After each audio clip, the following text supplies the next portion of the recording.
We OG, we OG. Oh no, G.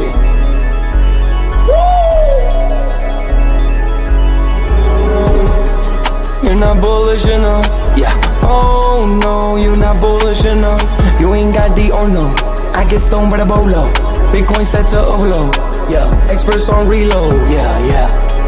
You're not bullish enough, yeah. Oh no, you're not bullish enough. You ain't got the or no. I get stoned by the bolo. Bitcoin set to overload. Experts on reload. Mempool getting hot. Everybody wanna rock, ayy. Runes is coming, everybody on a knot, ayy. It's a nuisance, Ordinal Revolution, ayy. Ordinal Revolution. Yo, is my guy for real, bro? Got French right now. Yo, BRC 420, bro. Yo, that shit on fire, bro. Imagine if he in here. Yeah, lock it in the seal. Murder. I got balls of steel. Nookies on the field. Yeah, this shit for real. With no calls, I get so far. Got 100 phone calls that I go hard, and they gon' love me. Smoke weed, huddle back. I get shiesty. Where my Bitcoin looking lovely. All this Satoshi's nothing above me.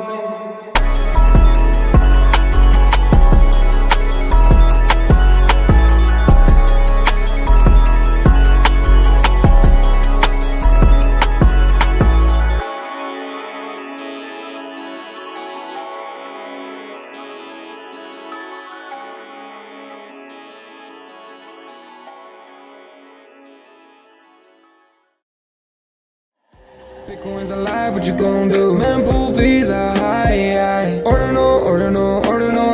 Where does it stop? Nobody knows. It's a revolution, ayy. Bitcoin is the one, no substitution, ayy. With Shizzy and Yagobi, it's Ordinal Revolution.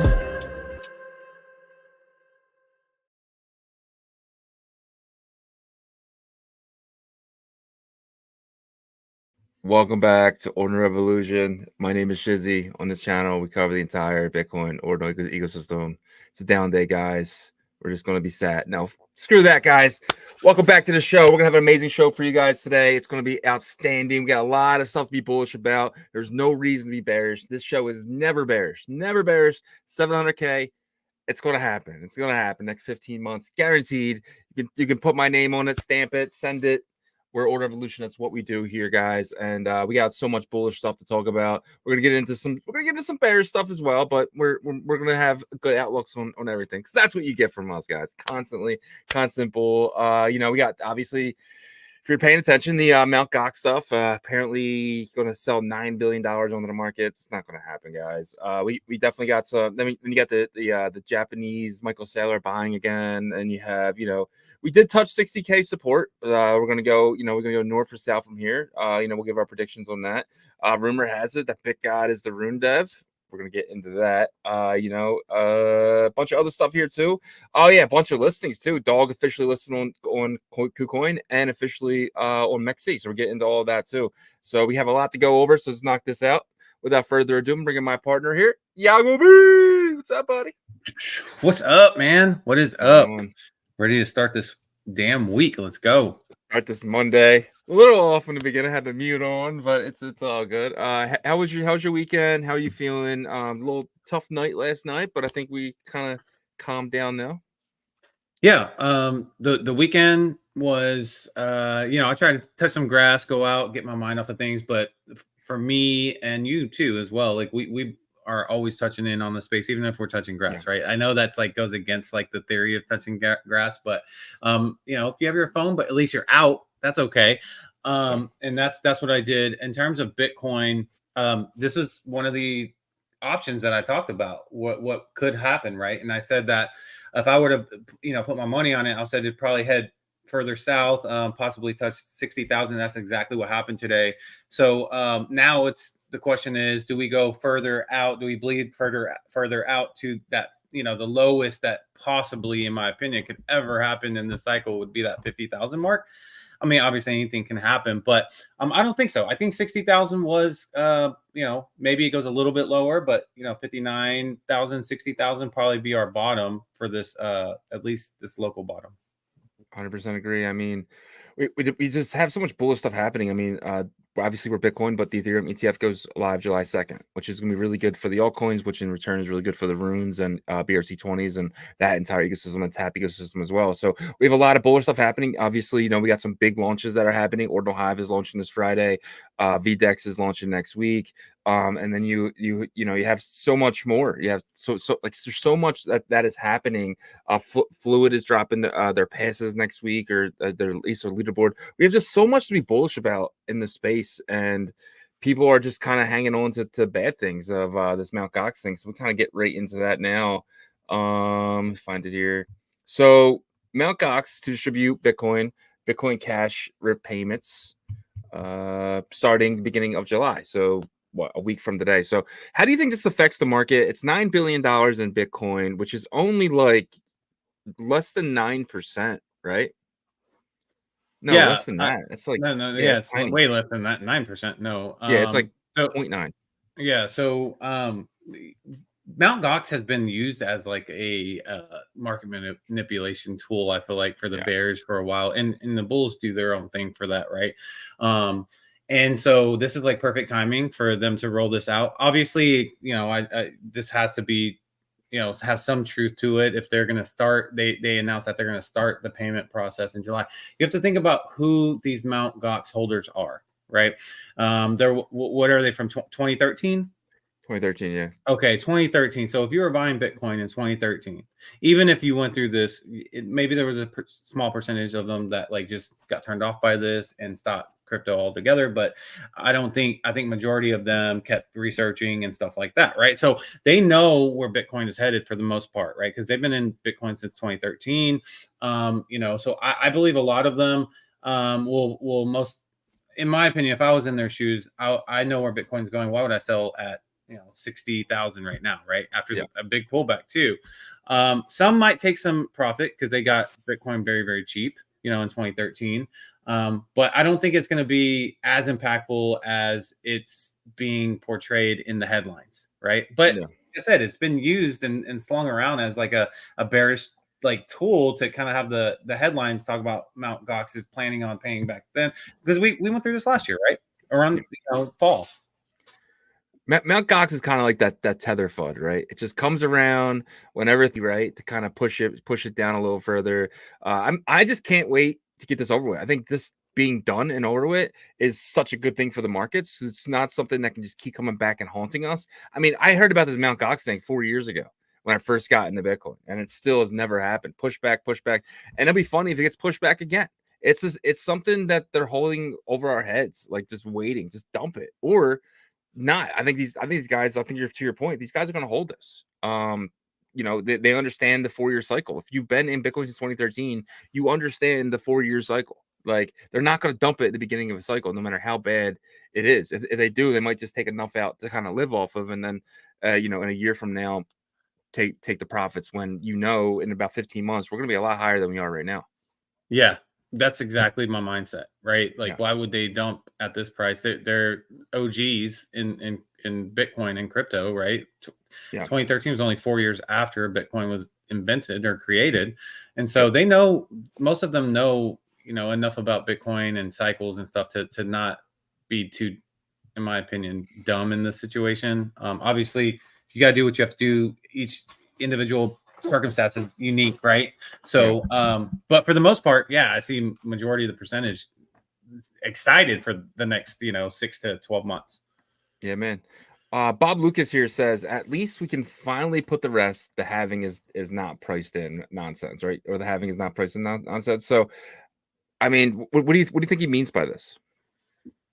I guess like maybe like the bullish sentiment of people saying that the halving is not yet priced in. I don't know, maybe maybe he's saying that like it, I don't know. Do you feel like he's making the statement that it's actually not priced in? It's like I haven't kept up with this with Lucas, no, right? No worries. So he said basically this basically means people are saying, you know what I mean, like that it's priced in, and it's not. To me, this is just having doesn't price in until 6 to 8 months after, and I think that's because the miners, you can see in the difficulty adjustments dropping 7%, which is huge. So it's only a matter of time before the price gets up and that hash power comes back because it's worth it again. Miners getting turned off right now, which is, I mean, it's not profitable at 60K. So we need to be at 90K and 120K for the miners to be in profit again. And I think that comes really soon. Yeah.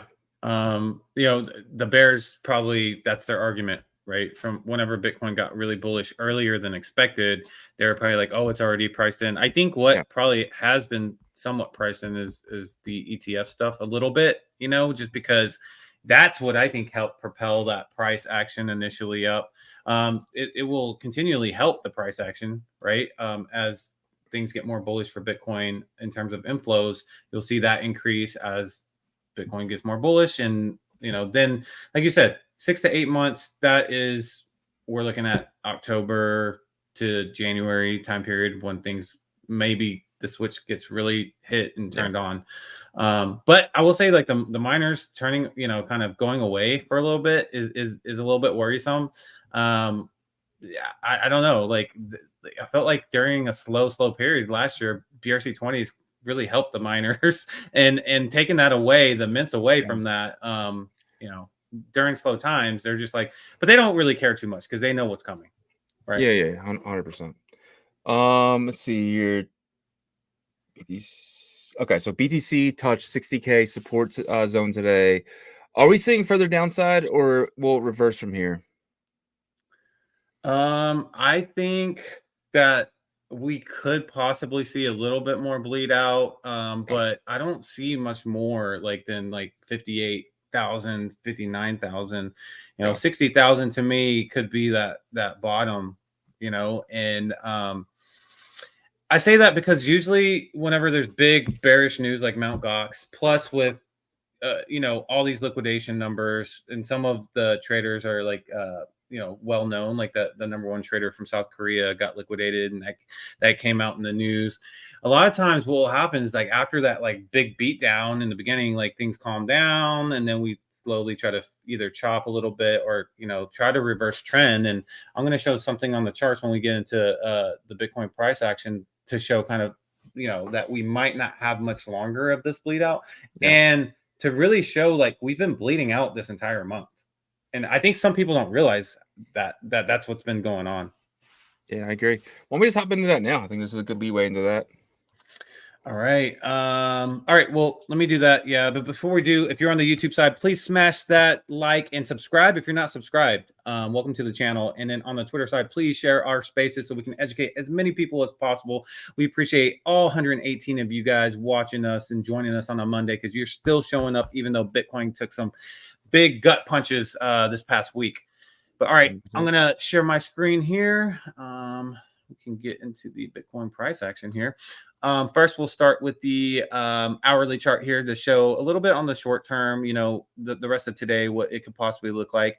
We've obviously been hanging out here in the oversold since 7 a.m. Central Time today, and just really hanging out here, right? Try to pop back up here, but no, came right back down. I think we've been hanging out here long enough for the hour chart to kind of possibly reverse trend a little bit here.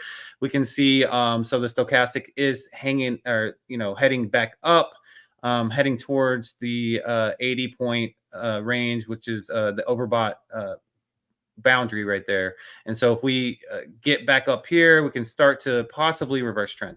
The blue and red lines on the MACD seem to be getting closer and closer together, and we're seeing weakening sell pressure in the MACD. So that's what the short term looks like. Maybe back to 63, 63.5 if we do reverse trend a little bit here, but I don't really see that lasting for too long. Just kind of like a natural pendulum swing of the price action on the 1 hour chart. On the 4 hour chart is one that I've been really liking. I've been really looking at it because it's led me to, say that we were going to hit 63.5 on Friday, and then possibly 60,000, to start the week. And so it's because it gives you a really good 2 to 3 day outlook forecast, right? So, but the one thing I wanted to show is, first, let's kind of see what the next 2 to 3 days look like here. So not necessarily the best outlook here. You can see the MACD sell pressure is looking stronger than the past 3 times we entered in the oversold. right? So we could hang out here a little bit longer. The red and blue lines here are a bit apart here, but this can change pretty quick depending on, how the reversal uptrend takes effect of Bitcoin's price. If we just, barely touch 63,000, 62.5, then we could really hang out here longer and then bleed out further. Okay, so that's kind of the next 2-3 days, right? So I do see us hanging between 60,000, 62.5, 63,000 next 2-3 days, possibly lower if the sell pressure and other bad news comes out. Now, the thing I wanted to show with this chart is if you take a look at like trends and the trend reversals. So the last time that we had a big trend reversal was, well, you could say technically it was here, which was May 20th, but it didn't really reverse. It more chopped. It was more of a choppy environment from May 20th all the way to January 7th, which is whenever we started our descent, our downtrend, right? But if you look here, May 1st is when we started our last uptrend coming out of that downtrend in April, right? So May 1st all the way to May 20th, and then May 20th sideways chop to June 7th, and then we're sitting here at June 24th. So, if you take a look at like the time frame here, it's about 3 weeks here. We've been about 3 weeks here. So obviously it's not going to be exactly like every trend reversal. Some's gonna be longer, some's gonna be shorter. But I think we've been pretty much downwards the entire month of June, starting June 7th, right? So I think we could go further down this week, maybe half the week. Towards the end of the week, we start possibly a trend reversal. That's obviously speculation, big speculation there. But I think we've been really decreasing for a while, a lot longer than maybe people think. Because it didn't really feel like it too much. Obviously got to 72,000, and that wasn't fun dipping down. But we're so focused on different parts of our ecosystem that sometimes we lose track that, oh wow, the entire month of June has pretty much been down. So that's a good sign, in my opinion, because that means that we've really had our time decreasing here. And how much further that goes, we shall see. We could start reversing trend at the beginning of July, that first week of July. So that's the good news, in my opinion. We've been here. It's not like we just got here, even though it seems like that with the bad news from yesterday to today. And then the last chart I'm going to show is the 12-hour chart, which can show like the next 2 weeks, 3 weeks, and we've been in oversold for a very long time. This is another data point that kind of backs that theory that I just talked about, that we've been selling out for a long time, and it's getting close to time for a reversal. If you look at the 12-hour being in the stochastic RSI, we've been oversold for a very, very long time. And if I go back to previous time periods on the 12-hour chart, I can't find one nearly as long as the one that we've been over here, right? Like the closest one is the most previous one that started May 24th, but it's only about half of this. Right. So anything can happen here. We could go forever. But I just feel like we've been in oversold for too long here. So maybe another week, 2 weeks. Now, that doesn't mean like we go to 85,000 right away, first week of July. Right. But, we could aggressively start to pick back up. We're at 61,000. But if July 1st, we're back to 69,000, that's a good move up. That's about $8,000. And, so we'll see how it plays out, but that's kind of 3 different time frames of what we're looking at here in some of my speculative projections. Yeah, man, it definitely feels bullish though, honestly. Just because like we've been oversold for so long here. I didn't even see that until right now, but that's a long time to be oversold on. It's just a 12-hour, right? So that's pretty crazy. We could bounce out of here, get 65, but then we could also come back down here to like 57, so yeah.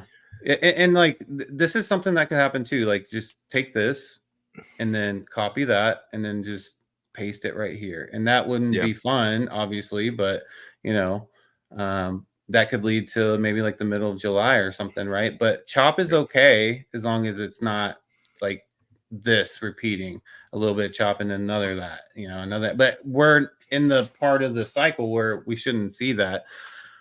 There is that 30% drop chance, right? That would bring us exactly to like 50,000 from the high of 72,000, which we have seen in all of the previous cycles. The only difference in outlier and variable here is the ETF that's kind of propped us up.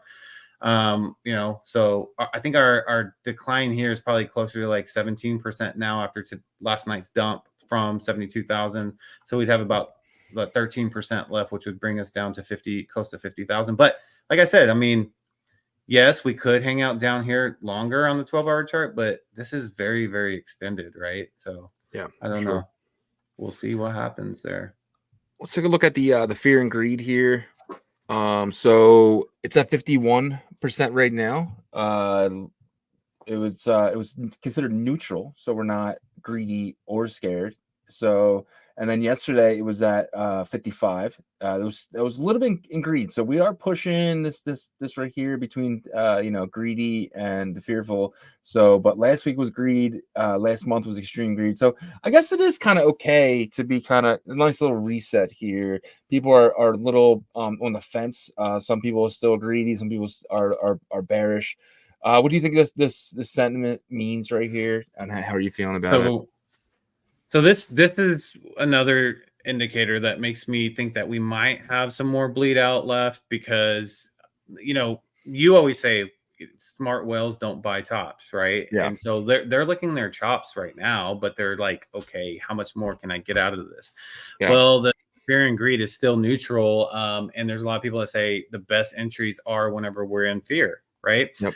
Being in fear now is very bullish compared to being in fear last year at this time, right? Because being in fear last year at this time, yeah, you could still DCA and you have all these still opportunities, but it's like being in fear now is more of like a whale's dream, because probably bring the Bitcoin price down further.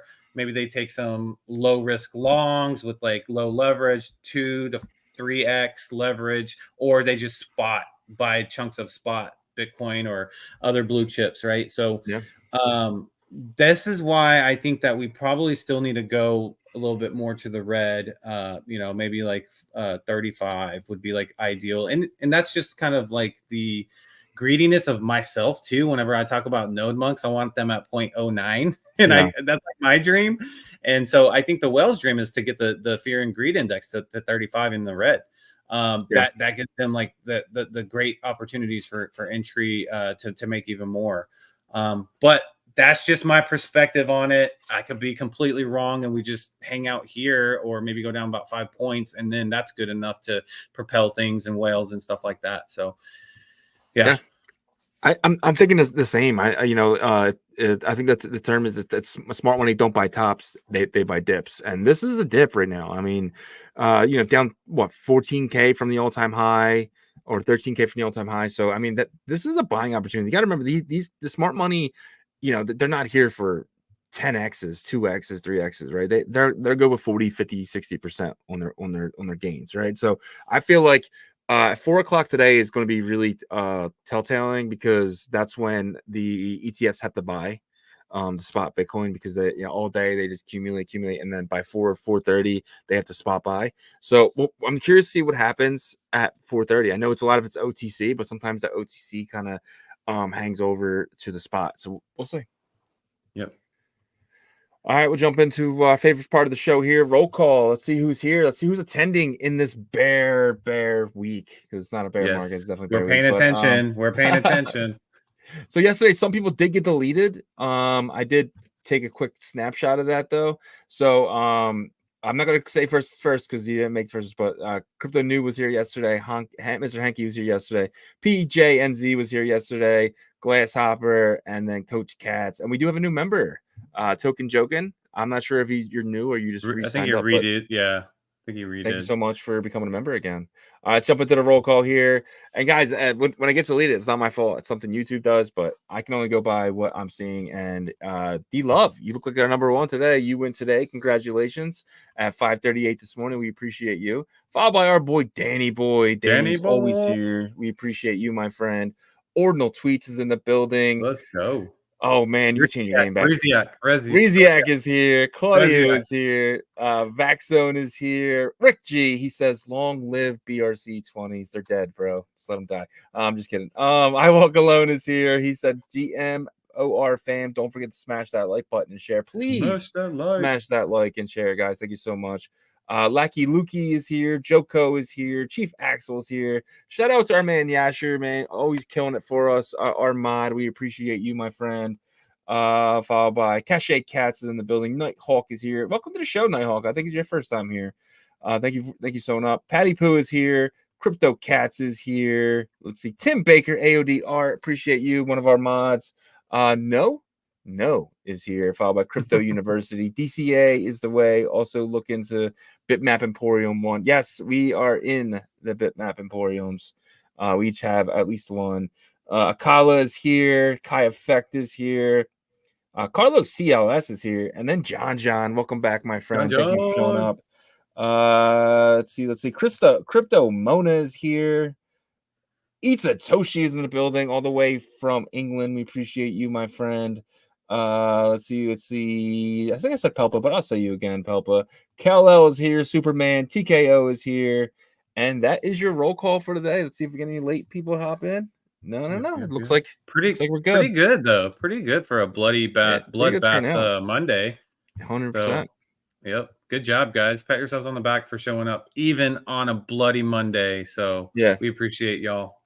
It's bloody, but the Japanese Michael Saylor, he's buying, man. They're selling bonds to buy more Bitcoin. Pretty bullish there. But yeah. Yep.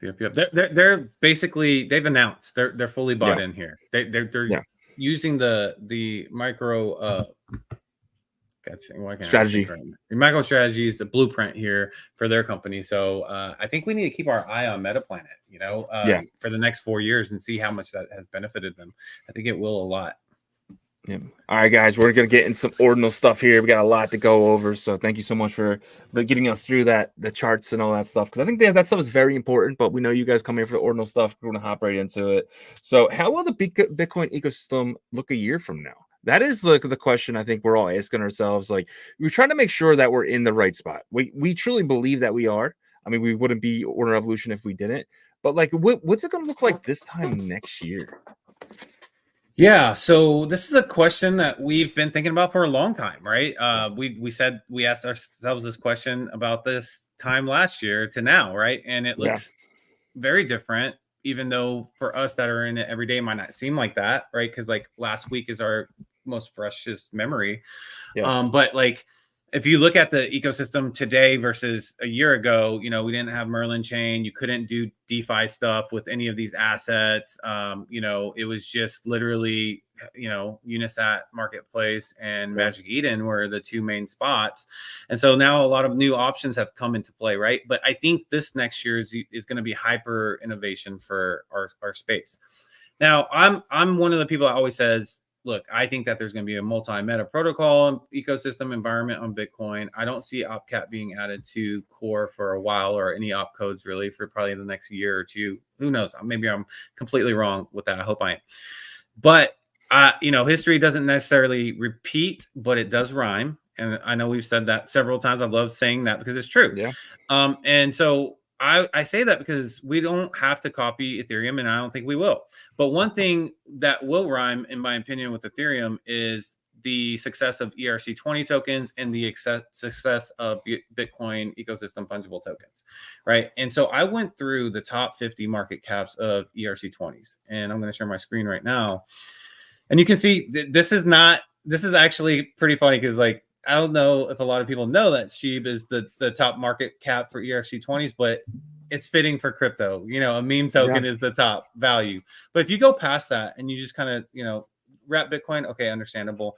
And then number 3, Link, right? That's a big project that was birthed from an ERC20 token, right? And created its life of its own.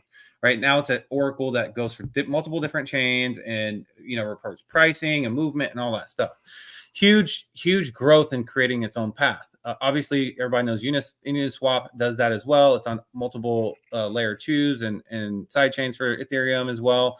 And then we go down to Matic, right? So Matic was birthed in ERC20. And then the team came together and said, what can we do? What can we build? And they eventually built out Polygon, a layer 2 blockchain that started off as a side chain. Sounds similar to something. Sounds like Merlin. Yeah. And so I'm going through these to show that, like, these ERC20 tokens, even though they were birthed on Ethereum, a lot of them were like, okay, what do we do now? You know what I mean? And then they figured out where their place would be in the crypto space and industry. And some of them became huge, like Polygon and like Chainlink. And you just go further down. And it's so we have an Oracle, we have a Dex, we have a whole nother, layer 2 chain. And if you go down, you have Kronos, which ended up being the crypto.com blockchain, right? And they launched their Crow token on Ethereum. But let's go down further. You have Quant that has its own ecosystem. And then you have like KuCoin, even KuCoin and Bitmart that decided we're going to be a centralized exchange, even though our token was. And so my whole point with all this is, guys, that's how early we are, right? Imagine some of these BRC20s, some of these runes they're going to build out their own paths. We don't know which ones exactly right now, but there will be like 3 years down the line where you're like, oh my gosh, remember like when we went through all these, and now they figured out what they wanted to do, where their place fits within the Bitcoin ecosystem. And that makes me really bullish on how early we are. I don't know if you share that sentiment or your thought processes, but what do you think about what I just broke down? And does it make sense to you? Yeah, go to the top real quick. I see Shib being dog. I see Track being Link. I see Uniswap kind of. I mean, we don't know who's going to be Uniswap yet. Trying to figure that out still. Yeah, Ghost Deep possibly. Yeah, could be Merlin, right? So the Merle token.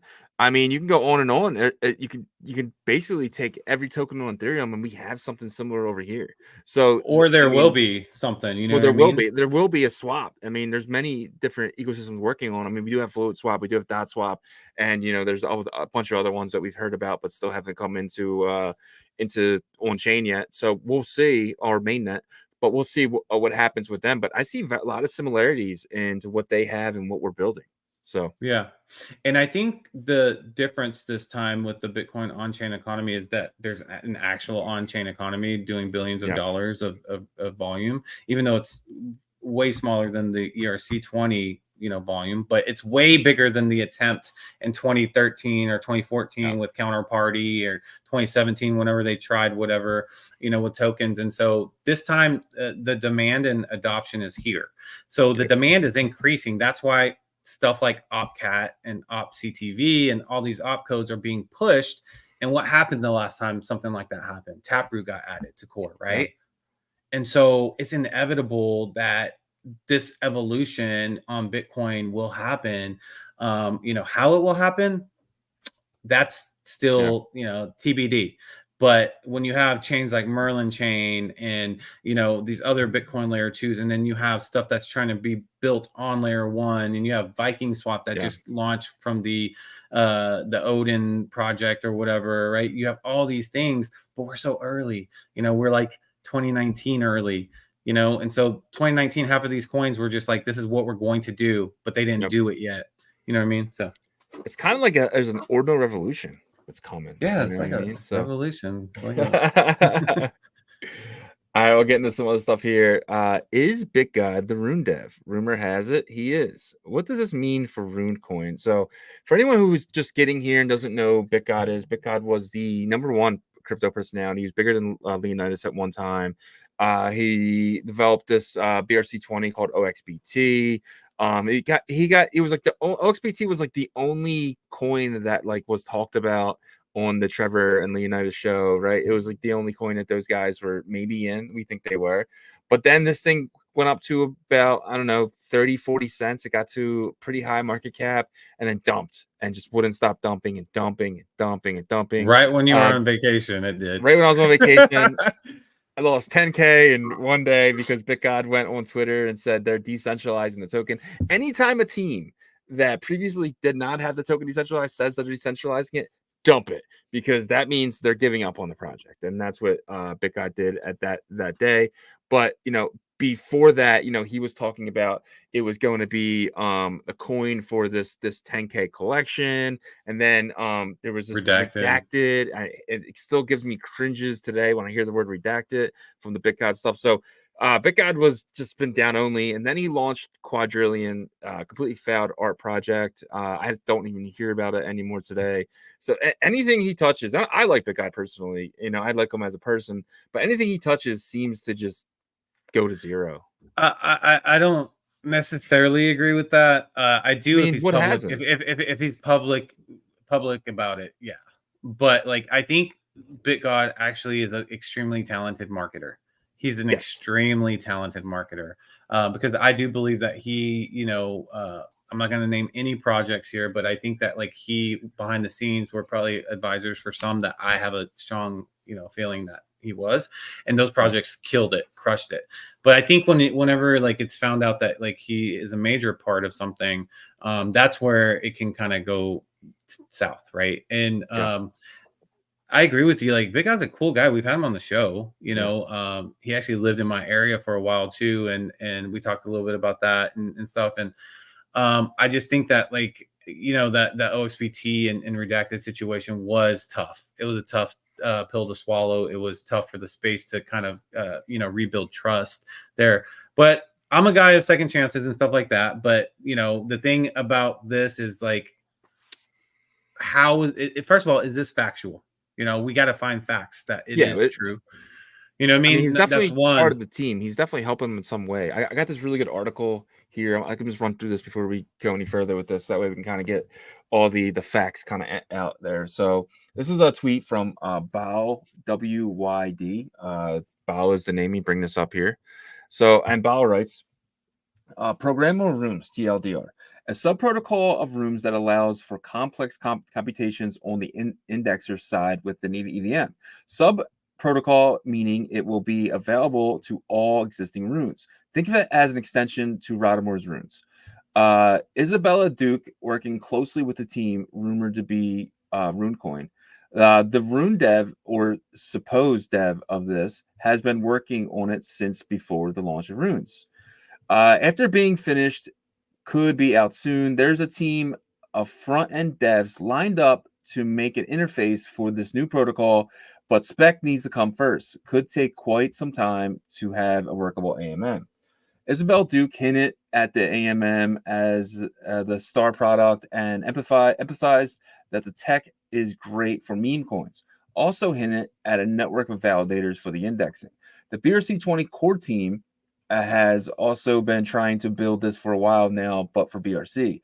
They have a head start, but it seems that the specs for both will come out around a similar time. Implications of front end expected to be earlier for BRC20. Exact details of the team is RuneCoin. Wasn't disclosed. However, BitGod is supposedly in the loop. He joined the space and spoke, and he's posting 8-ball, which is the same thing that the RuneCoin is posting. Isabel also hinted at it heavily. So Isabella also said that BitGod is some part of this team. In theory, the sub protocol will allow people to have AMMs and other similar DeFi that's on Ethereum, but for runes. So again, this seems to be promises that I don't know if they're going to be able to keep the RuneCoin team, and that's something that BitGod has, previously done, had big promises and just couldn't keep them. So, what do you think about all that? Yeah, I did see that he posted a picture of an 8-ball the other day or yesterday as well. I think Businessman ETH kind of went in on him as well about this. I don't know. Like, I never bought into RuneCoin, RC Coin. I just felt like I kind of missed that first part, and then I was like, I'm not really super interested in it. That's the thing about like all of the crypto DeFi space, and specifically Bitcoin's ecosystem right now, because like there's innovation that's needed. There's a lot of new projects that are promising this and that, and this and that, and this and that. There will be people that deliver because of the opportunity that's coming in the next 3 to 4 months, right? Yeah. Does RC Coin be the one of the ones that deliver? I don't know. But it definitely is a little worrisome. I like Isabel Fox and Duke. To me, like, she's a pretty good person in this space, right? Like, she's been working with Layer 1 Foundation for a while, Domo for a while, and then now she's kind of helping the Rune side. So I don't know, man. Like, it's I'm sure there's other people within the Rune space that want this to work out, because if they're able to do it to where they don't put stress on Bitcoin's network, then I think Casey's going to be for it. You know what I mean? And so we'll just have to see. Right now, Viking Swap is something that launched using Stacks technology. I haven't used it. It launched a couple days ago, but I think it's a part of that whole Odin swap thing. And so we'll see, you know, what options there are, because I think there's going to be multiple, because we haven't even talked about Tap, because Tap's probably doing this exact same thing, you know, with programmability from the meta protocol level. And then, you know, they partner with ICP and bridges and stuff. So it seems like the meta protocols that are here to stay are all working on this kind of solution, which is good for us. Yeah. You know, but 100%. They're saying December, January when rollout happens, but that's okay. You know, we'll have to trade like this swap meet style maybe in like October, November, December, but prices will still be bullish because people will know that this stuff is coming. Yeah, and we're gonna get to it in a little bit, but there's a lot of exchange listings, and that just makes it easier for us over here when people with big pockets can go buy on the exchanges, which a lot of the smart money buys on exchanges. They're not opening up Xverse wallets, they're not opening up Unisat wallets, they're just buying the dog and stuff on other exchanges. But going forward, Fluid Token, their DEX is live, right? So Fluid Token DEX users will be rewarded based on activity. This is a tweet from Fluid Tokens XBT. We're introducing a leaderboard to track it next. So if you guys don't know, they have this pass that they're dropping, and the top 1,000 users of the DEX will be on the pass. So guys, go start swapping there. Start adding liquidity to the limits and stuff like that. There's already a DEX here, right? So I mean, it's usable. It's here. People are building these, you know, very centralized dot swap type swaps. While, you know, Fluid Tokens it's not. It's decentralized to a point, you know, because it's just your LPs or your limit orders technically. So it's kind of similar to like Magic Eden's you know, sell it right now type of option, right? Because what they do is they take the offers from you know, everybody that puts offer in there that is willing to pay this price, at least for any of them, floor ones, right? And so that's kind of the concept here. So there needs to be more limit orders placed if there's not enough liquidity for you to do a swap, and they're tracking all that, right? So you know, it kills two birds with one stone. One, you get to sell whatever token that you want or buy, depending on if you're adding the Bitcoin side or the Runes token side.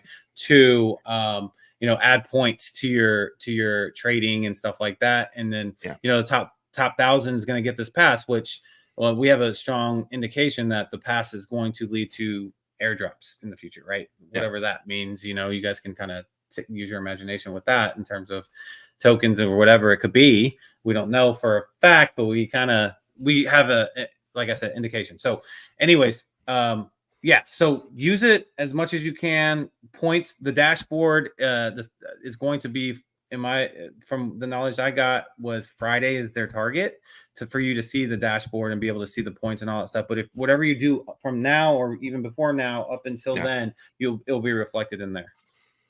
Yep. Ghosty Cash Phase 2 starts soon for Ghosty Cash with 25,000 total value swapped, and our move. And this is a tweet from Ghosty Cash, and our move to Tap. We're set to become the king of DeFi on Bitcoin. So they're putting out big claims here. Ghosty Swap has a ton of volume on Ordinal's wallet. It's up there with Dog in comparison of volume. This is big. We're both very bullish on Ghosty Cash, and you know we heard stuff about their L2. We're excited for it, right? So what do you think about this? Can they be the king of DeFi that they're trying to be? I think they can, and probably the most equipped out of any project over there, because they've dealt with, like, their edge, in my opinion, is that like they're literally dealing with every chain. Like right now with the mechanism, yes, it is a manual type of functionality, but they're dealing with every chain, right? So they have all the experience. They know how like this chain works, that chain works, this chain works, that chain works. So once they do create like a layer 2, I'm sure they're trying to, you know, create like a side chain of a strong EVM that is, you know, or maybe not EVM, maybe EVM, but maybe another technology, right? Maybe ICP, maybe Solana, maybe, we don't know. But whatever it's going to be, it's going to be one that benefits them the most to be able to do what they need to do, and that's to, you know, service people to be able to swap things out. That's their main utility, right? So I think that they do have that ability in the Tap ecosystem, and probably the most equipped. Yeah, I agree. I think Ghosty is going to be, the top player because the layer 2 just is huge, right? And like there's opened up a lot of opportunity. Even me and you looked at each other like, wow, man, there's opportunity there to potentially build something, right? So, I mean, it could happen, right? So it's just one of those things where new chains open up new opportunities for all new stuff. I mean, they need dexes, they need bridges, they need swaps, they need all types of stuff. We know it'll be EVM, or we think it'll be EVM, or it could be, canisters or SVM, or who knows, right? It could be a lot of different things. So I'm curious to see their rollout. I'm definitely bullish on what they're building. So Yeah. Yep. I think they're highly marketable too. Ghosty yeah, is a cool, like, just name, and the project has this cool aura with it. And so I feel like it could be one of those marketable hype tokens that has actual backing with whatever they're building. So it could be one of those that, like, blows up. I just showed the yeah, top 50 tokens. A lot of those came out of the 2021 bull run. So you got yep, to, in my opinion, I'm thinking to myself, Yagobi, you got to think this way. There's going to be some sort of rhyme from the last bull yeah. market. Yeah, and you got to remember too. So, I was on Phantom last bull market, and you kept seeing a lot of this Halloween stuff pop up, right? And then we got really big. Like Phantom, we had Spooky Swap, we had Spirit Swap, you had all this type of Scream and Tomb, and a bunch of this Yeah. cool like Halloween type Theme. stuff. You could see the same thing happen with Spooky Token, right? The Spooky Layer 2. You could have this Halloween theme, and it was really popular around October of 2021. It was really like real big around that point. Obviously, that was the end of the beginning, but it was one of those things where it was fun, it was exciting, and it was cool. The ghost stuff was awesome, and you could see this kind of repeating that this time around. So Yeah, you could. We'll see what happens with that, and yeah. if they go for that. Well, Insider, Justin, Bitcoin dog traders view the meme coin as the ultimate call option for Bitcoin. I thought this was big. So instead of taking leverage, you just buy dog. So if you're bullish on Bitcoin, you buy dog. If you're bearish on Bitcoin, you sell dog. I felt like this is really cool, and it's kind of like Sheep for Ethereum. Yeah, it is. It's so early though that we don't think about it that way, because Yeah. I remember when SHIB took off. I had actually purchased it on like Coinbase. Like, obviously it had its first big run up, but It the was focus late, was on though. Yeah. but the focus was on Doge before that, right? Yeah. It was like Doge. I remember Doge got hot from that Super Bowl too. And then like when the DeFi stuff started happening on Ethereum, like I bought a little bit. It got a big enough market cap to get on Coinbase. And I remember I bought a little bit, and then like it didn't do anything for like 2 weeks, and I sold it like cheap or whatever. But then like I saw like how much it grew, and it's the number one market cap right now. Obviously that was a bad decision at the time, but I was learning about memes and what to take seriously. I overthought stuff in terms of utility. And so at that point, and so, that's what dog can be, but imagine it being on Bitcoin once it's ready, right? So yeah, dog is definitely one of those that, in my opinion, will turn into like these big plays down the road. It's going to take time though, because I feel like things are a little bit, pre bull market ready, but also I'm thinking kind of like, 20 right now, 2024 is 2020, right? And so 2021 is kind of whenever that stuff started going nuts, right? Yeah. 2021. So in 2025, I expect a lot of these environments and stuff to be ready. You know what I mean? And that's what, Isabel, was it Fox and Duke is saying, is that like December, January, Runes, BRC20, possibly Tap at that point too, will all have these environments that are ready to build out stuff or ready to play with. Yeah, I'm ready for it. I'm 100% ready for it. So, more dog news here. We'll knock out these dog stuff. So, dog will be listed on KuCoin. It's actually just got listed today. You can now it's live right now. And then MEXC also deposits are open for dog USD, and then it'll go live trading once liquidity meets requirements. So, 2 monster exchanges here, huge monster exchanges now listing dog. I think this is this bear market that we're in right now, or this slow market, because I don't want to call it bear. This slow market that we're in right now is really good for dog, because it kind of gets big money and opportunity to get in. And big money getting in is what you want, because you need billions of dollars to come in and move this thing. So this, I mean, it's all good news for Dog, and having a leader like Leonidas, who is not BitGod, is actually pretty awesome. Yeah, it actually is kind of playing perfectly into Dog's fate, right? Because again, Mexi, to me, another medium-sized to decently large-sized exchange, right? Does a lot of obviously a lot of leverage trading on there and stuff, but it's a reputable one, at least. People that have been in the space for a while recognize it, and so one by one, slowly at first, and then all of a sudden, right, is kind of like the theme here, and that's how I view Dog right now. Dog is at what, $500 million, maybe below that, $400 million market cap, and so that's almost a 40-50% drawdown. It's a 40% drawdown from where it was at all-time highs. And so you're right. Like, whales are right now trying to reposition themselves, because whenever Bitcoin's at 72,000 and all that stuff, like, yes, they were probably excited and looking and stuff, but whales think differently whenever the bleed out happens, when we haven't reached peak of this bull run. Yeah. This is their moment. This is their opportunity. They're like, okay, what in the Bitcoin ecosystem has the best chance, the safest chance, and gives me the most multipliers that's safe? Dog is one of those, in my opinion, right? Pizza on the BRC20 side from the Chinese whales, right? And so they're looking at stuff like that, while, a lot of the normies probably are thinking like, oh God, like, ow, this hurts, blah, blah, blah. I've learned to switch my perspective and get a little bit happier whenever things go down in a bull market than, be doom and gloom, because it's going to be temporary now with the experience that we've had, we know. And this is really a time to go shopping. And I already started last week. Yep. 100%. I couldn't agree more. The next thing here, Viking Swap launched. This is the first time I'm really hearing about this. What is Viking Swap? And you said it's on Stacks? So they are utilizing Stacks, I believe, but I'm gonna pull up their website and their Twitter here. So give me a second. This has nothing to do with the Tiny Vikings, or no? That I do not know, but you can see here 16 hours ago, their tweet says Viking multi-dex on Bitcoin. Viking Swap has launched. Bitcoin's aggregator DEX is now offering communities the most enjoyable swap experience. First listing is Odin on Stacks, or Odin and Stacks, right? So I'm assuming that's the first LP. It says Viking Swap features, buy or sell, earn Vikai, I guess, for Viking. For every stacks you swap. Reward mechanism: 1 stacks equals 1 Viki. Viki burn with every swap. So there's a burning mechanism with this Viki token as well. Burn mechanism: 1 stacks equals 1 Viki.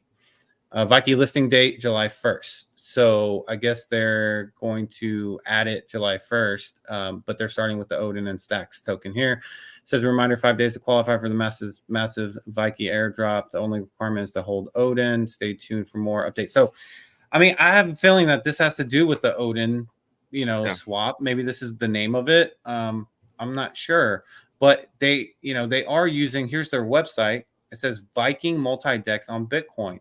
Enjoy access to tokens traded on Bitcoin dexes from a single platform and earn Viki when you swap any pair. So if you launch this, you can see that they have the Odin token with the Stacks token here. So that is why I am, thinking that they're obviously using Stacks. They're, have the Stacks in there. So it's a DEX aggregator, right? So this is probably pulling from Alex, probably .swap, but let's see what they are pulling from, if they have any information here. It says, what is a DEX aggregator? Cryptocurrency exchanges are generally categorized into 2 types, centralized and decentralized. DEX aggregators function similarly to a centralized search engine, aggregating prices and liquidity data from decentralized exchanges. With the mainstream adoption of cryptocurrencies and the increased use of decentralized exchanges, DEX aggregators have become highly sought after. All right, let's see if they're actually talking about the way that they are integrating it.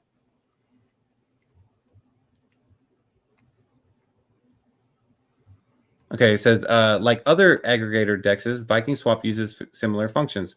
The feature that distinguish Viking from other aggregator dexes are using the liquidity pools of Bitcoin dexes, bringing users into the Bitcoin ecosystem with various swap rewards, unique platform features, integration with emerging Bitcoin layer 2 technologies, having a strong community with new versions in development. It will be in a unique position. Details will be announced soon, and the white paper will be updated. Okay. Interesting. So yeah. So you can. So basically, that's what they're doing, right? They're relying on other Bitcoin dexes, which to me, there's only Alex and probably whatever else Stacks has.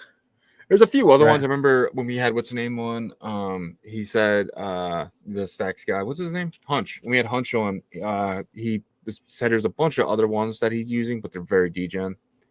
So Gotcha. Yeah. So I think that, you know, maybe dot swap is one too, you know, that they're utilizing that's not on Stacks, but yeah. you know, this is new, guys. So we're just putting out this information because it's new. It hit the timeline, right? So be very careful. We're not advocating to use this at all. It's brand new. We're still getting more information on it. If you guys have any information, you know, drop it in the comments.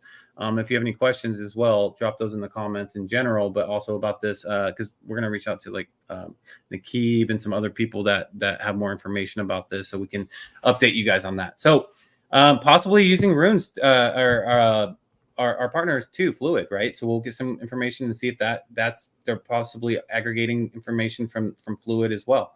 So I think it's good that there's these types of platforms and applications right now and people working together, as opposed to being so tribal. Like 4 or 5 months ago, everybody was tribal, wanting to cut each other's heads off if they're building in different ecosystems because they didn't want liquidity pooled. But now they realize, hey, now it's kind of us against like the other ecosystem environments outside, right? So they're realizing a lot of money's about to pour in, and there's enough money for everyone if the product's good.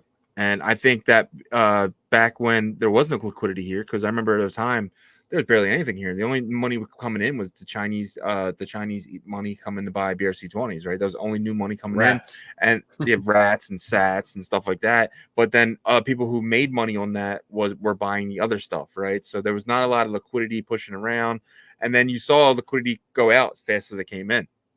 So then that I think, but now I think we're all getting ready for this bull market that, you know, we all know it's going to be here in the next 12 months.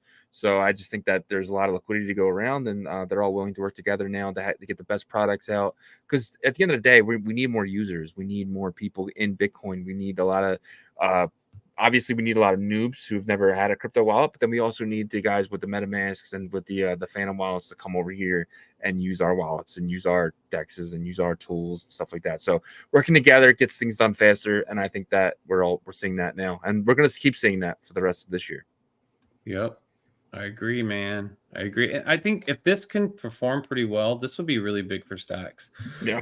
Because Stacks needs help, like a good, just positive sentiment bump up. They obviously got hit with the, you know, the Alex Bridge and our LPs and that stuff. But Stacks is the OG. It's been around for a while, guys. Like, you know, it's not like they just came up. So yes, you know, that specific application did have a, you know, did get hacked, unfortunately, but that doesn't represent the Stacks technology necessarily or the ecosystem, because any multi-sig on any chain can, you know, have issues if the people behind them aren't protecting their stuff well.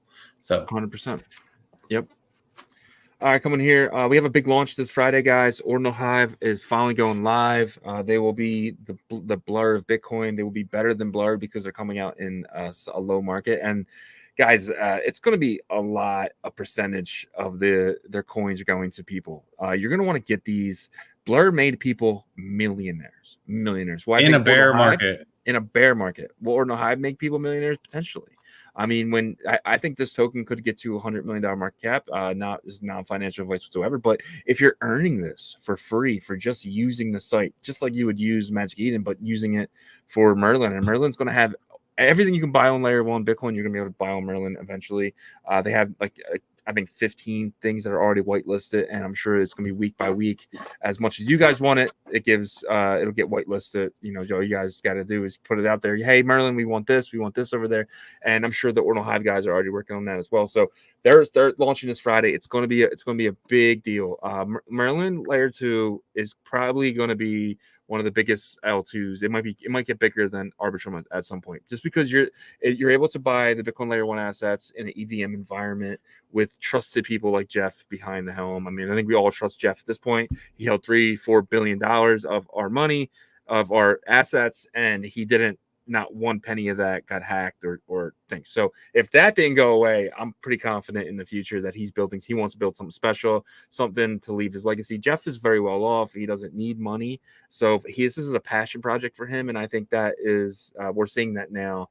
Obviously the Merlin coin is just a kind of derivative play on Bitcoin. So Bitcoin drops, Merlin drops too, but I think that works the same way, positive too. I think when Bitcoin goes up, I think Merlin's going to follow it. So yeah, it doesn't look good for the Merlin, but the ecosystem is booming, and there's more and more projects that are being dropped over there. So we're really excited for that, and we're going to be hosting a space for them this upcoming Thursday, right before the Trump speech. So Trump is at 9 Eastern. We're going to do this at 8 p.m. Eastern. It's called Merlin L2 Bitcoin Builder Space. We used to do these spaces every Saturday.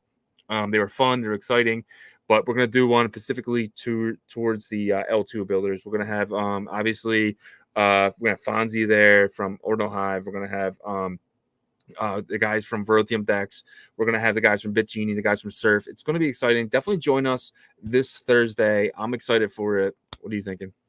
Yeah, it's going to be a big one, guys, because it's going to be the applications that people have been really excited for in the Bitcoin ecosystem, the layer 1 ecosystem, ordinals and such, runes and stuff like that, with VDEX and Ordinal Hive, but also some of the applications that have already been launched that are getting more and more volume, like Surf, right? So I think it's gonna be a great one. Don't miss out, because you're gonna hear about bonuses with Ordinal Hive. You're gonna hear about staking opportunities with Verothium Dex, all types of crazy stuff.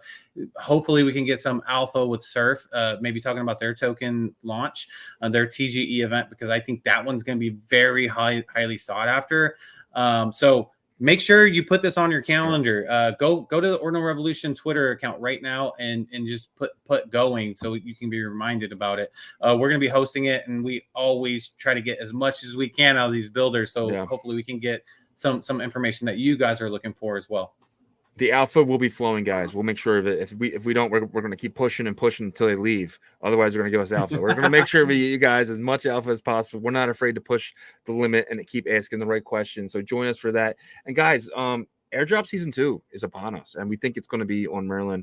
If you're using Surf, you're going to earn a token. If you're using Ordinal Hive, you'll earn a token. If you're staking your Verothium mines on Verothium, you're going to earn tokens. You're going to earn tokens in so many different ways. I'm sure BitGenie has a way for you guys to earn tokens as well, but there's going to be more builders than that as well. So join this space. It's going to be exciting. Merlin, they made it so simple now to get over there. You just bridge over there. You already have a wallet hooked up to your Xverse and Unisat. You got to be ready for this. Airdrop Season 2 is coming, and it's going to be on Merlin. So Yep. Super exciting. We are over the hour, but let's knock these 2 topics out. So the Ordinal Punk number 50 just sold for 4.69 Bitcoin, around $300,000 as of yesterday. I'm not sure if it's still 300K, but so Ordinal's dead or not dead? Not dead. What are you talking about? Not dead. All right, and then another listing from another exchange, CoinX Global. They listed Lobo the Wolf Pup. So Lobo seems to be a derivative of Dog. If Dog goes up 10%, Lobo goes up 20%. What do you think about this? Do you think Lobo can really get on some of the exchanges that Dog has already entered? I mean, eventually, possibly. It really depends on the what's that team's name? That's Buoyant Capital's network, right? If they have the right people in their network, or if they can get connected to the right people, then yes. But if not, I think it's gonna be hard unless like Lobo just really takes off. Some of these runes are probably gonna take off down the line like really hard, and they'll get the attention of other exchanges and stuff like that. But it's not easy to get on a big exchange. It's not easy unless you have a ton of capital up front to, you know, pay them to get you on basically, or, you know, you're creating so much demand that they're forced to do it. That's the thing, right? And then there's also other, like, you know, stipulations as well. Like I remember there was tokens last bull run, EVM tokens or ERC20 on Ethereum that had like taxes rolled into their contract. And so because of that, like exchanges wouldn't take them on because how do they manage that? You know what I mean? So we don't have that over here. We don't have the smart contract stuff. So, we could possibly see more, just get listed from Ruins, BRC20s, whatever, this bull run. But Lobo, I think they need some more, you know, like backing from the community and push and demand before they get on any big exchanges. Yeah, for sure. And guys, look out for some tap news. We're getting to the back end of June here, and we were promised something from the tap team. So I would just definitely keep an eye on those. I think stuff could be dropping really soon, if not the last week of June, which we're about to enter, or the first week of July. So I'm definitely looking forward to the tap ecosystem. We talked about Ghosty earlier. We talked about Track and stuff like that. So Track is on sale right now at $1.25. It's definitely something that I'm looking at to get more. So definitely look into that if you're interested. But let's jump into the Q&A. I did see a lot of really good comments. I'll hit on this one. Ordinal's Chip says, guys, you are the best. Thank you so much, man. I think it's your first time here. We appreciate you for that and stuff like that. So, yeah, I'm just kind of going through them. So if I start a couple, if you want to go through those while I keep going through some of these questions, yeah, definitely. I'll sit on some of the comments while you get to the questions. So I did on this earlier, but Rick G says, long live BRC20. And then he's the only one saying that. So Cache Cat said, I'm sorry, Crypto Cat said they made it live there. Let's see. Looking at some of the Yep. Popa says giddy up. Oh, no. He says, I'm still waiting for 20K Bitcoin. You're going to be waiting about 97 years for that. Also says, stay in the car. So that was a hint. So, yeah. Yeah, not many questions. I don't think there's any questions in here, guys. There's a bunch of comments. So we'll hit on a couple of those. Yeah. Kyla says, I'm sick of this news with Mt. Gox. What is their news for us and scare us that everything is gone? The bull is ahead of us. There's no faith in this false news. Yeah. I mean, it's just, I feel like it's a cycled news headline, right? Until everybody gets their refunds. It's like, when do you pull it out kind of thing for the market makers? And like right now is the perfect time, right? Like we've been bleeding out a little bit. So do they actually start the repayment in July? We'll see, you know. If they do, that's a great thing. Just like Shizzy said, we get it over with, right? So I'm tired of it as well, but I do think that we need to get through, like, you know, this part, because this is a natural part of the cycle. The Bitcoin cycle is the sell down before, you know, the big, huge, amazing bounce back that I know every one of you guys want to see, and it's coming. But we got to get through this. We got to get through this bleed out part. They're going to chop at our legs, and that's fine as long as you're, you know, you just, you know, just stick through it, because we know what's coming, and they know what's coming, and that's why they're doing. That's why this is happening, is because they know that, hey, once it takes off, there's no being able to grab that and bring it back down to these prices, right? And so, we'll get through it, guys. You know, just keep showing up every day, you know, getting yourself ready. That's the biggest thing. It's like preparing for Armageddon, right? But except for it's the opposite. We're preparing for like a great thing, and that's what we're doing. D Love said, I used Alex back in the days off of the B20. Remember they had that, the B20 token? I still have some B20 tokens. That's funny. Yeah, that is funny. Dang, dude, that was like, we were so excited because we're like, oh my gosh, like Alex is so, like, they already got a DEX because it was not long after we got in, you know? Yeah. And then you're like, all right, I'm going to test it out. And then you bridged over to Alex and you're like, it's still not there. Still not there. 2 hours. It was insane. Yeah. And then, like, whenever you try to do a swap, it was like, well, it was a money, or not a money order. What's it called? Market order, right? Yeah, like limit order. Limit order, order book Order book. style, But it still took trading. forever. I think I swapped for something and it took. I think I got OXPT over there or something like that, and it took forever. I was like, I might as well just do this on Unisat for all this. I mean, it took me 4 hours to buy it, but I thought it would be good experience, but it just wasn't. Yeah. Itsutoshi says, and sorry, go to Itsushi's first. Okay.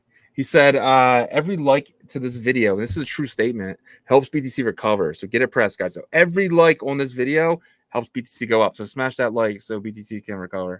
Sorry. I love how you think, sir. I love how you think.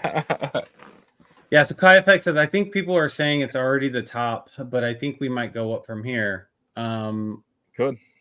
Oh, because he says that we might bounce from here. I think he's saying it's the local top.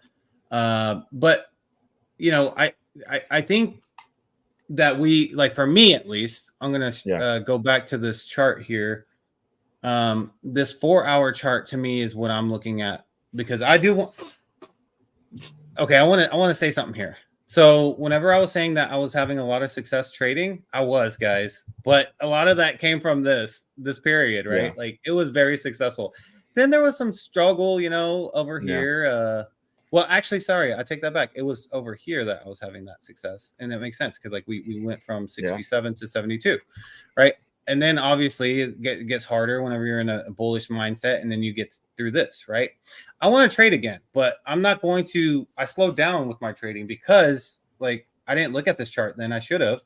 But if you look here, I mean, this was just a downtrend that was obvious that it was going. Once it got here, it's obvious that it's going to continue a little bit further, right? Yeah.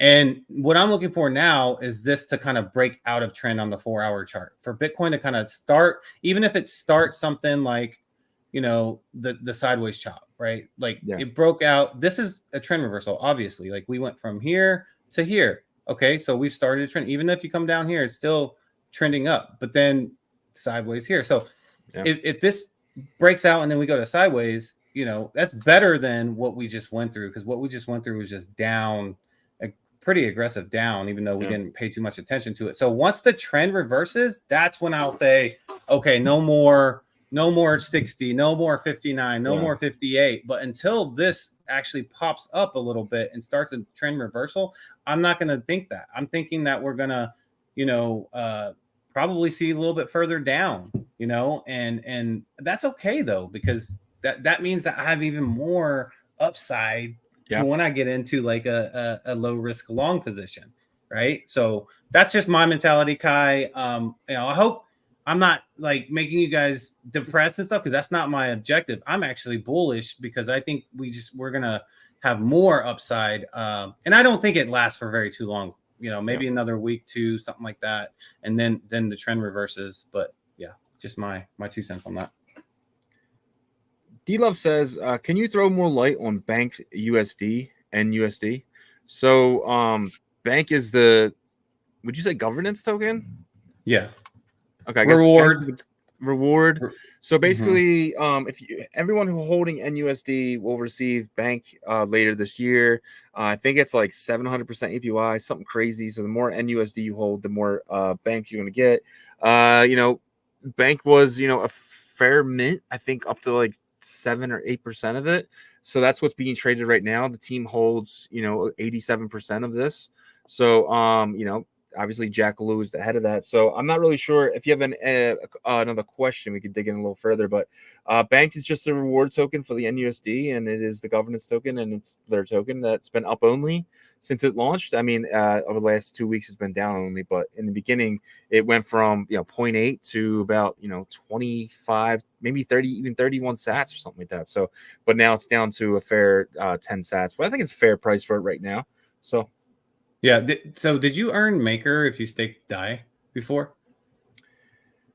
Or if you did anything with DAI? No. You did. You earned. So you definitely earned Maker from doing something with that. So I think locking up Ethereum, you got DAI, and then you also earned Maker as well. Gotcha. So I'm not sure. That was early days. That we're talking 2018, 2019. That was like the first DeFi project. Okay. So over here, it's just holding in USD, I believe, and then you earn the reward. So I believe, BAMP and NUSD actually has a really big opportunity, and I really hope the mechanisms that they've developed with Jack and his team are solid and they're Yeah. stable.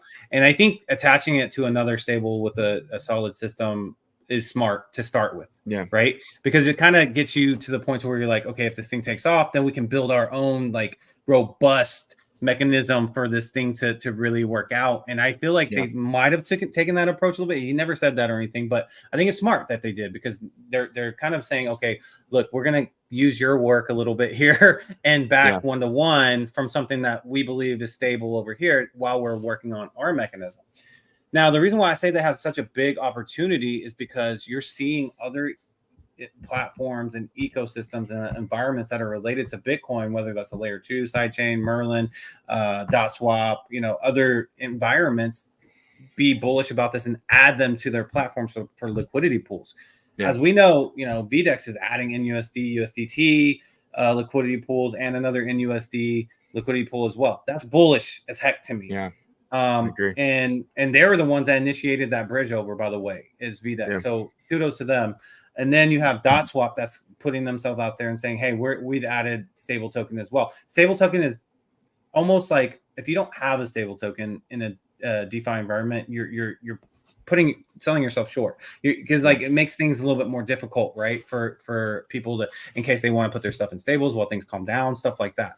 Also, stable TVL. You know what I mean? Like when you want your TVL not to drop so much when the entire market drops. So whenever you add stable liquidity pools, that's great for your TVL when things reverse. So 100%. I agree. Yep. And Yasher says Yagobi is like a doctor. Thank you for that. I'm not smart as a doctor, but it's like a doctor that is telling all the things that are wrong with your body. It makes you mad, but he's right. Well, I mean, yeah. And I think it's not. It's so good. I love that. Yeah, he's good at the analogies there, but it's not to obviously you guys know it's not to make you guys mad. It's more about it's okay. It's okay to go through this dip period here. Obviously, it's not fun talking about it, but what it does is it makes you like really focus on strategy, on the higher value conviction, plays that you're in, and maybe what you need to DCA into. So. And that's like Itatoshi said, back to DCA soon. So, yeah. Itatoshi also says, "You guys seen the Soul FUD? LOL, it seems to have stemmed from BitLord's post earlier this morning." Yeah, we don't look at any Soul, man. We just ignore. Yeah, it was. I think he posted something about like Soul's under investigation or something like that. But I mean, yeah, BitLord's just mad that he's not the main character this time. It's Ansem, so he's jealous. I think Ansel will be jealous of the next main character in the next cycle. So that's how it goes, right? Yeah. Yep. That is funny though. Ansem kind of took on his role there, and now he's creating FUD on the chain. Yep. Ichitoshi says, I liked Merlin initially, but I feel they may have dropped the ball, sadly. I think the opposite, actually. Yeah, I don't think they dropped the ball at all. Well, I don't see why you think that. If they did, it was during the communication during the seal part. I think that's where, I think it's okay to admit whenever something hasn't gone. But their communication has always sucked. So it's like you're expecting something that it's not there, but their devs built. And they were building that whole time. They're building the bridge. I think to be fair, I think that like with the seal and stuff, that could have been better. And they admitted it, and that's fine. Like you learn from it and then you just do better. And that's what they're doing. I'd rather it be a communication issue than losing like anything. And that's the biggest thing, My whole point though is when the seal started, there was barely any paperwork. Like people were like, what's the white paper on this? And it was like, no, there's no white paper. Just stake your stuff. Like, you know what I mean? There was no communication even in the beginning. So it was always just devs building. I mean, Jeff's a dev. He's not a communicator. They never hired a communicator. So for you to think that they're going to have good communication on the way out because they didn't have good communication on the way in, you're you know what I mean? You're not choosing the right fight if you're using Merlin for communication. They're not going to give it to you. But if you use it and you learn, and then you listen to what they're saying, because they were saying, hey guys, it's 2 weeks away, 3 weeks away, 4 weeks away. There was communication there. Jeff was being, Jeff came on our show during it as well, and let everyone know that and stuff like that. So there was communication. It just wasn't in the right places. If you were looking hard enough, you can find it. Yeah, but I mean, $4 billion worth of assets being staked on the seal. You And stake then here, your stuff like yeah, I'm with not bad saying that, paperwork. No, I'm but I just think saying. at the end of the day, it's like this, right? Yeah. And it's just like, if you know something's coming from a builder's perspective, like complaints and Yeah. FUD and all this stuff, you know what I mean? Like, then you want to get ahead of that, right? That's just my perspective from it. But it wasn't that they necessarily were even thinking about that, because they were so busy trying to make sure that nothing got like hacked and stolen and stuff. I'd actually appreciate that. Now they have been communicating way better since then, and they realize that, and I think that's okay. Like, there's nothing wrong from going through a learning situation. I mean, they took the risk of being the first to try this, first of all. Yeah. And like, that takes a lot of guts. I mean, that's hard. Like, not just try it, it's $4 billion worth of trying it. So it's like, oh, hey, you want to be the first to try to hold $4 billion worth of assets? Sure, let me be the first. No one wants that responsibility willingly, but they did, because he had an overall goal and like dream, if you will, to make Bitcoin layer 1 assets more flexible and bitmap more flexible. So I actually commend them for doing that. And I think that's awesome. And the people that kind of threw stones from the outside were people that had never went in. Had beef with people, and they didn't go in very much and stuff like that. But now you're starting to see builders from the ordinal space actually build on this, because guess what? They can't build anywhere else with Bitcoin layer 1 assets. Anywhere else, things as slow as molasses. Yep. Yeah. So and this is the thing that's just wrong, though. Merlin Communications sucked for the West. East got 1 point. That's not true at all. That's not true. I mean, Yasher says it right here. He's a Chinese user were so mad at him for a period of time. They were looking to file a complaint to the Chinese authority. He got lucky on that. Yeah, like that's a rumor that got started with the hoodie guys. Like, that's not true at all.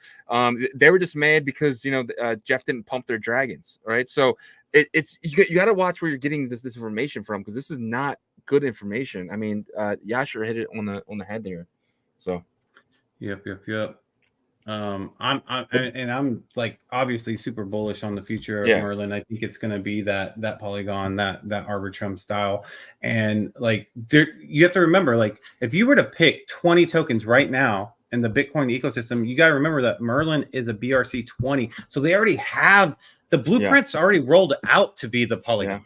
It's a BRC20 birth token, a layer 1 Bitcoin asset that now has created its own path. So how could you not be bullish on that? You get what I'm saying? Like, whenever I did the comparisons, it's already there. It's the furthest along when you compare any of the other ones. Track is kind of down that path a little bit too, right? The problem is with Track is we don't see anything, right? There's no communication from there. I mean, they're building in stealth, right? So there's no we think they're building DeFi. We're being told they're building DeFi, but we haven't. I'm talking about the indexing part. So the indexing part, we know that that's happening. We know that that's happening. They also talked about indexing the Doginals as well, and I think that started. And so that's kind of building out to be like this, I guess, like what would you say? What was it called? What's the comparison for the Chainlink, right? But furthest along for sure is Merle's token. Like, if you compare any of those projects, it's furthest along by far. 100%. And like my last point on Merlin is that everyone was so quick to want to get all their assets out.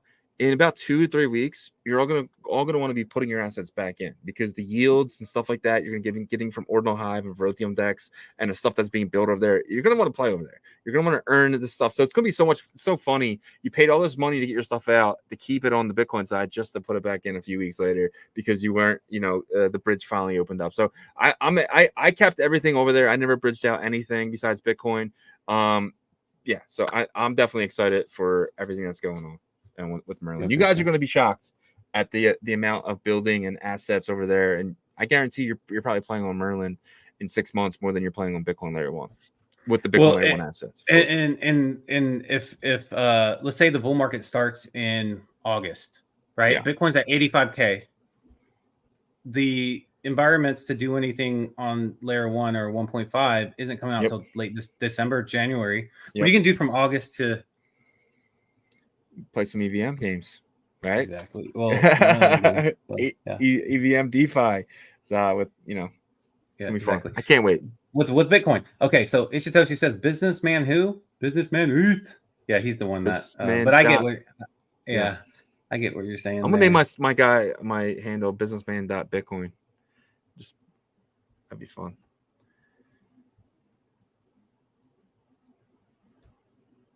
So Segal says, and then goes, oh sup, Nano Doctor, aka Doctor. No.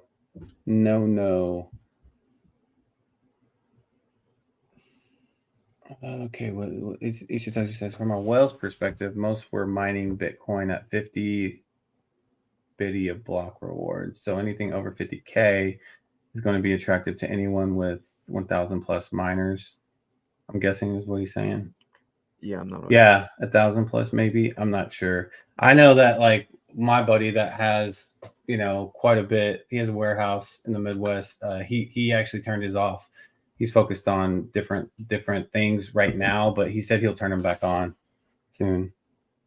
D-Love says, how do I get USDE for minting NUSD? So you don't. You basically you send your USDE to their wallet as their smart contract, and then it gives you NUSD on the Bitcoin side. So you don't get any USDE for minting NUSD. That it's 1 for 1. That is how you mint it. You mint 1 USDE, which is the Athena US dollar stablecoin, and then you get the NUSD on the Bitcoin side. Yep. I think that's it, man. I don't really see. Okay. Well, no. Says, I'm thinking when everything goes parabolic, will waiting 7 days for return be an issue, especially when normies come in? The only car they say in is an Uber that never lasts long. So he's talking about the 7-day bridge back assets from. That sounded weird. Sneeze there. I know. I Sound tried to hit the mute. like the Pong games from like the 70s when I hit the ball. Go, boop, boop. I tried to hit the mute when I sneezed, but I didn't make it. But he's talking about the bridging of Bitcoin Layer 1 assets to Bitcoin from Merlin. Yeah, so this is the past like 2 months has probably been the best scenario for Jeff and his team, because what have they been able to do? Set up like fail safes and set up extra solutions to be able to bridge make that sooner than 7 days. I don't know what that's going to look like exactly, but I can assure you that they are trying to optimize that as fast as possible. So we'll see what happens. I don't imagine there'll be a 7-day wait during like November whenever things are going absolutely nuts. I agree. Yeah. And then I think that might be it. Let's see if there's any questions that came in at the end.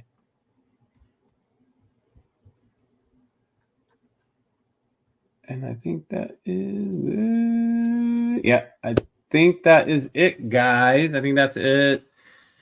And so we appreciate all of you guys, and make sure you check out our Ordinal Hive. Our partners, our Web3 partners. Ordinal Hive, like Shizzy said, is launching this Friday, June 28th. That's going to be a big launch, guys. Think of Jupiter, like one of the people who got the points and stuff. That's how the setup's going to be. And they're not going to only be on Merlin. So, they have a runes token. So, they're going to be on Bitcoin native layer, and then Merlin's going to be that first really flexible, fast chain that they're going to be on, and whoever else they expand to, we'll know that, as time goes on. Fluid Tokens having a big week with their dashboard release. Make sure you're doing all your points on there, because it's going to be updated to your dashboard, and that's going to be fun. I like to see what I'm, how many points I like. Right now, I'm definitely kicking butt on the Surf platform, but my goal is to kick butt on the Fluid. I want to beat Shizzy on every platform. He has me on a couple, but and then what do I have you on? I got you on Fluid for sure.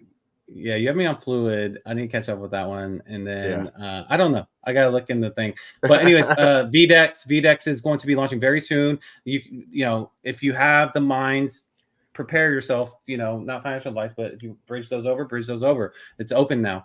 And then Traverse Labs are guys from the TAP ecosystem, providing the #1 security solution for your Bitcoin Layer 1 assets with their security vault. So that's going to wrap up our Web3 partners. Make sure you check them out. And I think you want to take care of this? Yeah, go check out ordinalrevolution.com, guys. We have some of the best articles here. If you're looking more into what is Ordinal Hive, you can get into here. I think it's not financial advice, but I think Ordinal Hive is going to create millionaires. I think by using the site, I mean, I'm going to say they're not going to like me saying this, but I think over 50% of the supply is going to go to people that use the point system, kind of like how Blur is. I mean, they're saying they're similar to Blur, so Blur put 51% of their tokens into the user's hands. So, guys, do this. Just play with Ordinal Hive. You're gonna highly gonna regret not using it. I mean, you can trade a bitmap back and forth, right? So, and earn points that way. That's what I plan on doing. That's my strategy. So definitely check this out. We definitely have a lot of other articles here. You can check many articles. If you're someone new who's just getting into the space, have them come here, check out these articles.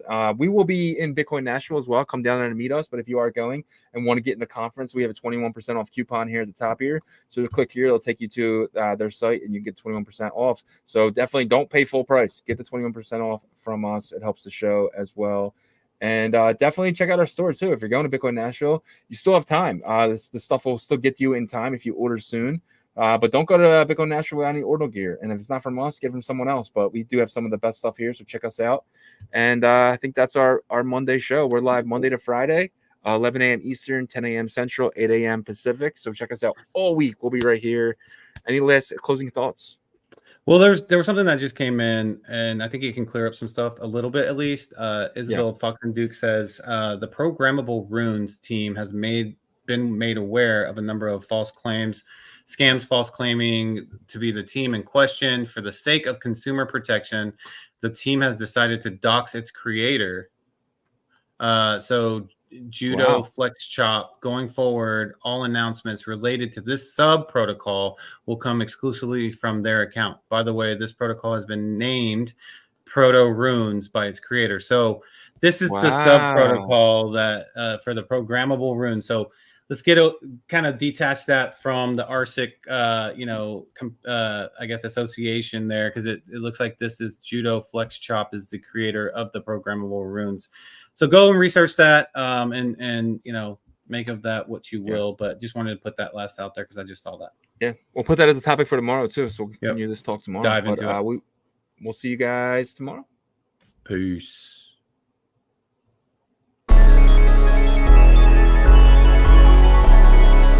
We OG, oh no, G.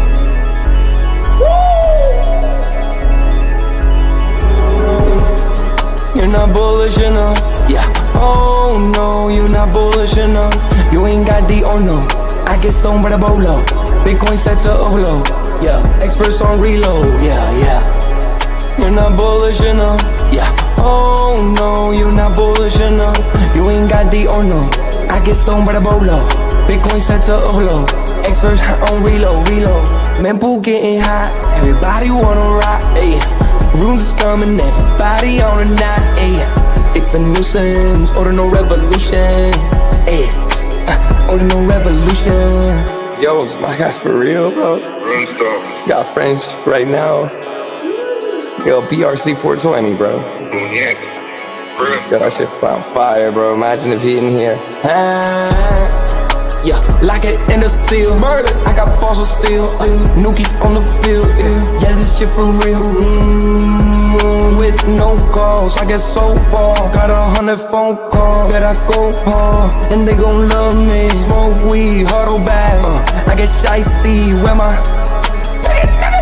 Bitcoin looking lovely. All this Satoshi's nothing above me.